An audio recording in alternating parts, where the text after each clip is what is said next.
طيب احنا لسه مواصلين في قصة رأي الصنايعي في المهندس، ولسه ما دخلناش في رأي المهندس في الصنايعي أو المهندسين في الصناعية. خلينا بس نكمل المشكلة بتاعة ترابط الصنايعي مع المهندس أو مع المنظومة، أو الصنايعي مع الصنايعي اللي بيضارب في الأسعار. زي ما اتفقنا ما ينفعش ابقى داخل واقول مثلا متر لزق السيراميك النهارده مثلا. انا هدي ارقام افتراضيه، ما حدش يمسك الارقام ويقول ان دي ارقام حقيقيه. انا هقول مثلا عشان بس نسهل المواضيع ان هلزق السيراميك ب 100 جنيه المتر النهارده، فيخش يتضارب الناس في الاسعار ويفضلوا يضربوا ببعض لحد ما واحد يقول لك انا هاخد المتر ب 20 جنيه. 20 جنيه ازاي؟ حسبتها ازاي؟ حسبت مواصلاتك، ولا حسبت انت هتعمل امتار قد ايه في اليوم، ولا الراجل اللي بيشتغل مساعد معاك دون هياخد كام، ولا فطارك ولا غداك ولا مصاريف بيتك ولا الدنيا؟ يعني ما هو برضو لازم نعقلها، ولازم الزبون هنا يعقل برضو. يعني ما هو اللي دخل قال له ب 100 جنيه مثلا المتر دون، ما قالش ب 100 جنيه كده من فراغ، يعني هو اكيد حسبها. واخد بال حضرتك؟ ما ينفعش حضرتك تبقى موجود مثلا في القاهرة وتقول انا هاخد المتر في اسوان ب 30 جنيه. ما هو طلعت مواصلاتك، طلعت سفرك، طلعت المبيت بتاعك، ولا هتنام في حتى في الشغل. ما هو كل دي يا جماعة التسعير ليه يعني نظام، وليه ازاي ان انا اسعر الحاجة، وازاي ان انا اقرر ان انا السعر بتاعي هاخده ازاي. انما انا اخش اضرب سعر كده وخلاص.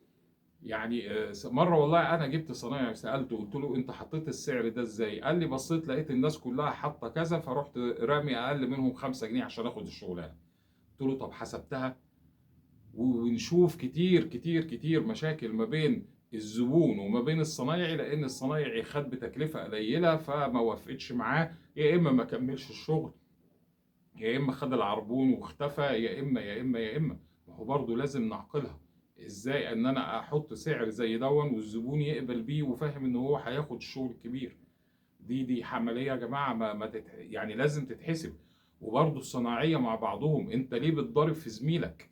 ما تثبت سعر مع زميلك عشان السوق كله يبقى فيه ثابت سعر، والرزق هيجي لك. هو انت اللي بترزق ولا ربنا اللي بيرزق؟ ربنا بيرزق وضمان لك رزقك، فانت تكون مطمئن ان رزقك جاي لك، مش ان انت تضرب في السعر. حتى يا سيدي عايز تنزل في السعر شويه، ما عنديش مشكله انك تنزل، بس نزل من 100 ل 97 98 96 95 اخرك، يبقى كلام مقبول. لكن تنزل من ال 100 لحد ال 20، هذا كلام يعني غير مقبول بالمره وغير واقعي. وده بقى اللي بترجع يعمله الصنايعي مع المهندس، زي ما اتفقنا ان احنا قلنا قبل كده ان لما بيجي مهندس يقول لك انا عايز شغلانه، وانت عارف ان الشغلانه دي طوب المتر بتاعها وليكن 50، بتروح تقول له لا 100.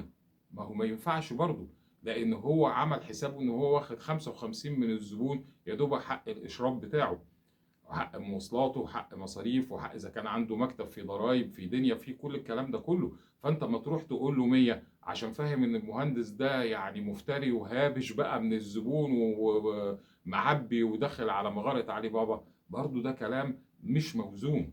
لازم يبقى فيه اتزان. وبرضو الالتزام، يعني انا بكلم ولادي واخواتي الصناعيه الالتزام في المواعيد.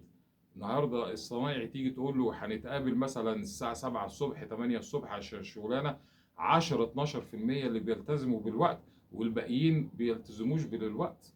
ويجي لك الساعه 1 والساعه 2 وعلى ما يفطر ويشرب سيجاره ويشرب الشاي، وعلى الساعه 5 6 عايز يروح، فما بيرميش شغل. فهنا تلاقي في مشكله، اديله يوميه ولا اديله طريحه؟ ودي بقى اللي هنتكلم فيها قصه الطريحه واليوميه المره الجايه. تابعونا وما تنسوش اللايك والشير، عشان لازلنا الموضوع كبير ومهم، ولازم ان شاء الله نوصل فيه كلنا مع بعض لحل.